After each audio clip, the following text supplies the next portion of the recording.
Nilayan ko nga si nanay pero mukhang hindi niya nagustuhan. Shoota mare, gusto na akong tambuin. Hindi raw niya kinasarap to dahil nuknukan ng kapal. O diba parang mga busog na lintalang.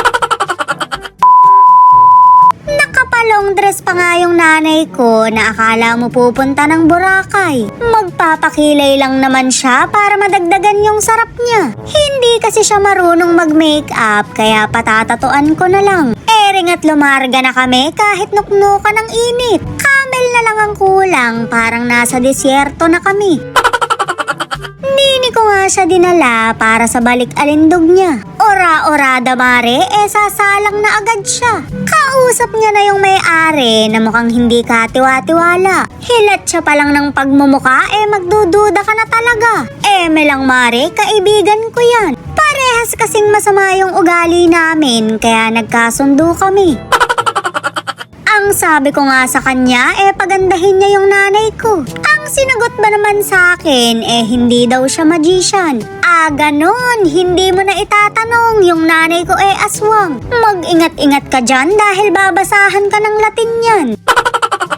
Habang binababad nga yung anesthesia, magpapanails naman ako. Mukhang tumalab na dahil kabod na lang siyang humiga. Tingnan yung maigi mare ha, may paa pa dyan yung nanay ko. Huwag kayong mabibigla pag kabod na hati yung katawan niya. Normal lang naman yon pag umabot kami ng 12:00 dito.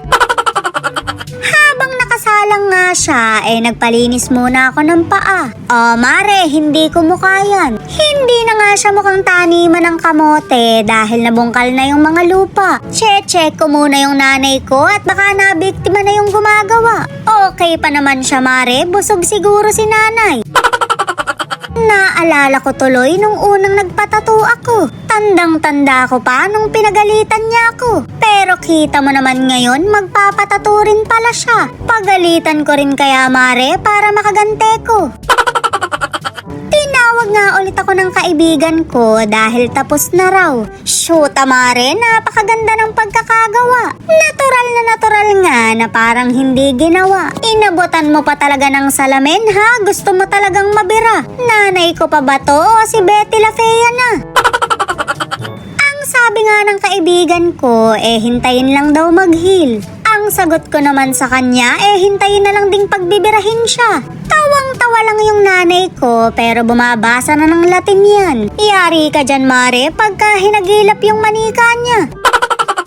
Syempre prank lang to dahil kasabwat ko yung kaibigan ko. Patatagalin pa nga sana namin pero nagtampo na yung nanay ko. Burahin mo na kaya mare, baka kabod na lang magpahid ng langis to. Yari tayo dito pag naglilipad to. Mare, tatambuin na yata kami. Bago niya pa nga sakyan yan pa uwi, burahin niya na kako yung kilay. Mahirap binibiro to, masyadong seryoso. Mare, wala na yung kilay na akala mo busog na mga linta. Ere talaga yung resulta, kaya ipapakita ko na sa kanya. Napakaangas naman ng nanay ko, may kilay na siya. Ang una nga daw niyang gagawin, kindatan si tatay.